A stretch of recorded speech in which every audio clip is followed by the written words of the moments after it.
Bonjour Olivier, je m'appelle Fabien Pucet, je suis rédacteur web SEO freelance. J'aide les professionnels de la musique à améliorer le positionnement de leur site internet dans les pages de résultats des moteurs de recherche. Alors comment, avec des contenus optimisés pour satisfaire à la fois les lecteurs et les moteurs, et pour quel résultat? Eh bien davantage de visibilité, de visiteurs sur votre site et donc de clients potentiels pour, faire appel à vos services.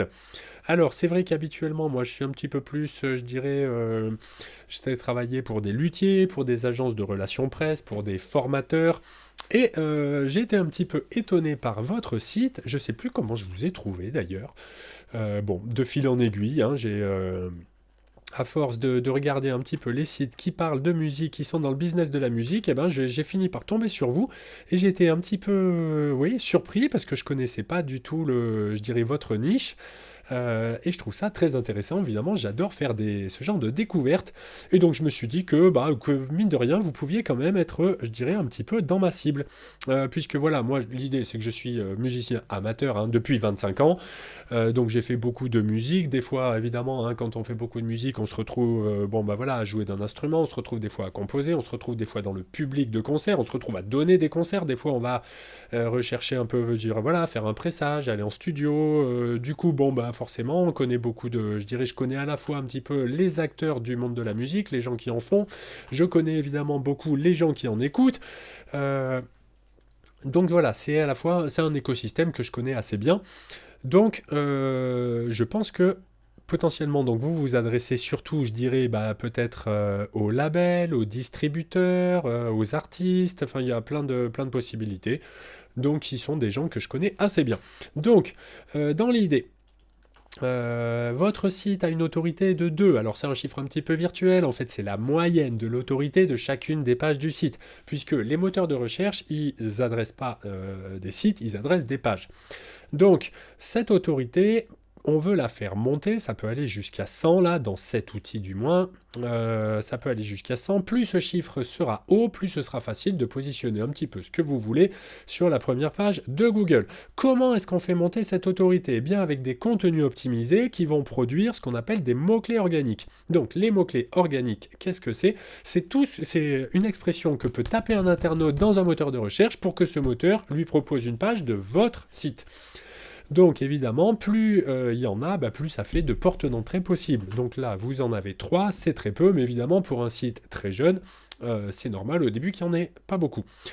Ensuite, l'autre façon de faire grimper cette autorité, c'est de convaincre les moteurs que votre site est populaire. Alors comment ça marche ça? Quels sont les critères qui font qu'un moteur se dit ah ben là ce site il fait autorité, il est populaire, donc je le recommande. Le principe, c'est moche. Pour un rédacteur web, c'est pas terrible. Donc le point principal, ce serait de montrer, d'avoir une diversité des sources de trafic. C'est-à-dire d'avoir des gens qui viennent, par exemple, sur votre site à partir de réseaux sociaux, des gens qui viennent sur votre site à partir des moteurs de recherche, d'où l'importance des mots-clés organiques, des gens qui vont sur votre site à partir d'emails que vous envoyez à vos abonnés, à vos contacts, et des gens qui vont sur votre site à partir d'autres sites. Donc là, c'est le principe des backlinks, donc des liens qui sont sur d'autres sites, et ces liens pointent vers votre site. Donc il va falloir, je dirais, avoir plus de mots-clés pour avoir plus de gens qui viennent de Google, plus de backlinks pour avoir plus de gens qui viennent à partir d'autres sites, et puis après, je vous dirais que c'est à vous de prévoir des réseaux sociaux, mais je vois que vous avez déjà Facebook et Meta, et donc il faut poster régulièrement sur ces deux réseaux, ou au moins sur un, pour avoir... Oula, ça c'est pas bon ça. Pour avoir des gens qui, je dirais, qui viendront sur votre site à partir de vos profils sociaux. Par contre, alors là, ça c'est pas bien ça, les moteurs ils aiment pas ça, hein. S'ils arrivent sur votre site, qu'ils suivent ces liens et qu'ils voient que les profils sont cassés, enfin que les liens sont cassés, qu'il n'y a pas de page de destination, ça ils aiment pas. Ils vont sous-noter votre site, ils vont se dire non, mais ça c'est de l'arnaque en fait, c'est trompeur. On fait miroiter aux gens qu'il y a un profil sur les réseaux sociaux alors qu'en fait il n'y en a pas.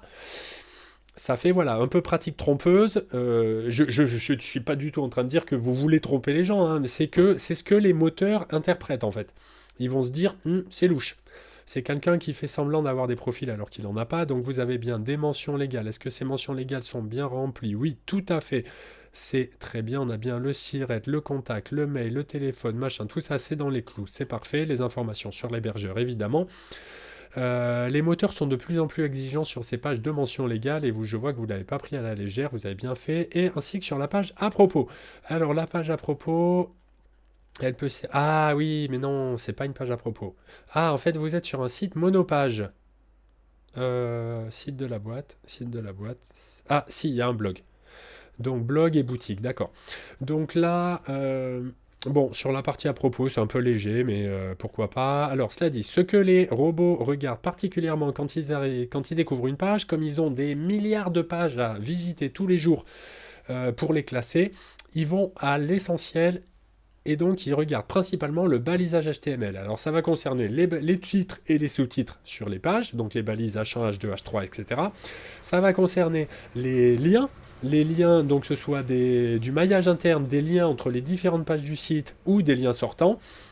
Donc, ils vont regarder l'encre du lien, c'est-à-dire le texte cliquable, ainsi que la page de destination. Ça leur aide à comprendre qu'est-ce qui marche avec quoi, comment ça s'articule. Et après, ça va être aussi les balises de, je sais pas moi, de liste à puces, les balises de gras, ce genre de choses. Et donc là, j'arrive sur cette page d'accueil. Non, là, je suis sur la page blog. Non, je voudrais vraiment la page d'accueil.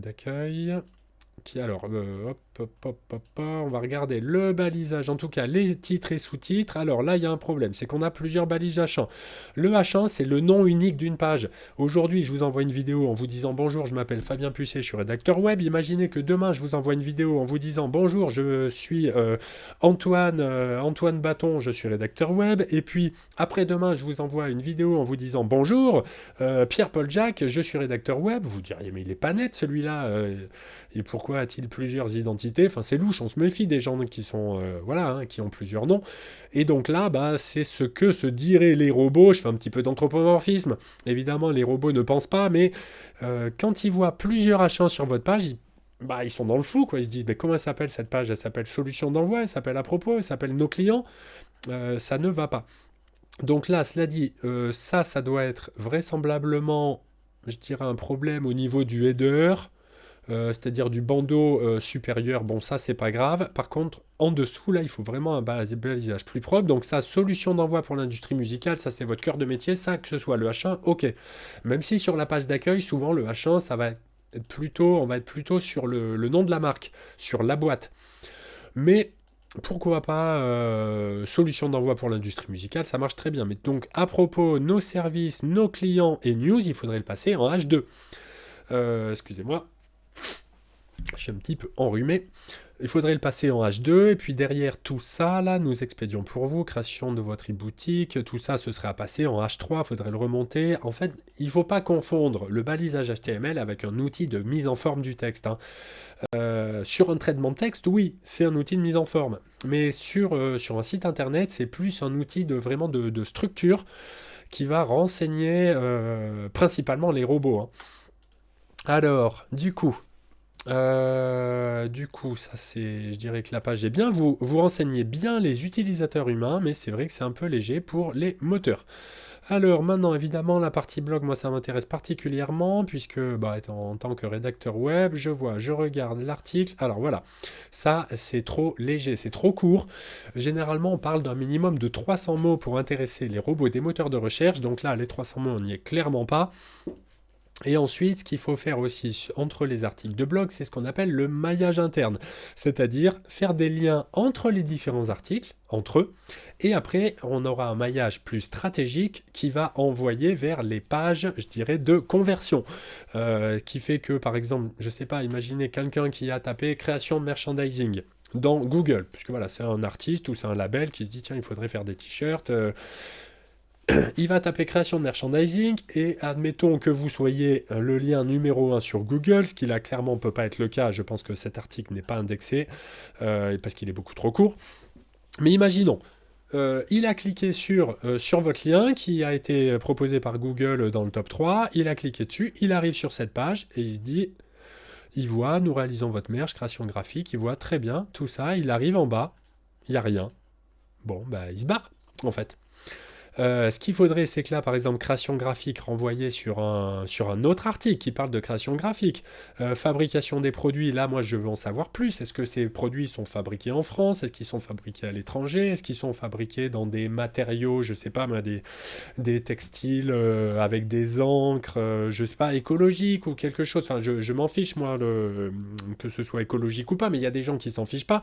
Enfin, je dis je m'en fiche pas, mais dans l'idée, c'est de donner des informations sur cette fabrication des produits. Est-ce que ça va vite? Est-ce que c'est dans quelles conditions c'est fait? Où c'est fait? Voilà. Les gens, ils ont besoin de savoir. Expédition du stock, ça met longtemps. Mise en ligne sur notre e-boutique, bon, mais ça d'accord. Stockage de vos articles, ça c'est intéressant, mais du coup c'est pas gratuit, je pense. Envoi à vos clients, bah, il y aurait des... On veut des précisions en fait. La personne qui arrive là, elle va se poser 1000 questions. Elle se dira oui, ça a l'air bien, mais on va pas simplement se dire ah bah oui, je commande là, hop, je prends mon téléphone, j'appelle. Déjà, je prends mon téléphone, j'appelle. Là, regardez, je suis sur la page, j'ai pas de numéro à appeler. Je sais pas comment vous contacter là. Vous voyez, avec ce menu tout petit là, il y a pas d'information. Enfin, c'est vrai qu'on voudrait. Je veux pas dire qu'il faut un gros bouton rouge clignotant énorme avec contactez-nous ou prendre rendez-vous, être rappelé pour avoir plus d'informations, mais ça pourrait être plus clair quand même. Parce que là, si j'ouvre pas le menu, bah, j'y accède pas. Alors que si je suis simplement sur cette page, je vais dire, bon, bah, je ne sais pas comment contacter ces gens, il faut pas... Ça me fait penser à un sketch des inconnus, là, quand ils font les publicitaires. Il ne faut pas prendre les gens pour des cons, mais il ne faut jamais oublier qu'ils le sont. Dans l'idée, c'est quand même un petit peu vrai pour tout ce qui est du domaine publicitaire et de la vente. Évidemment qu'on va pas prendre les gens pour des andouilles, mais il faut leur mâcher le boulot quand même, hein.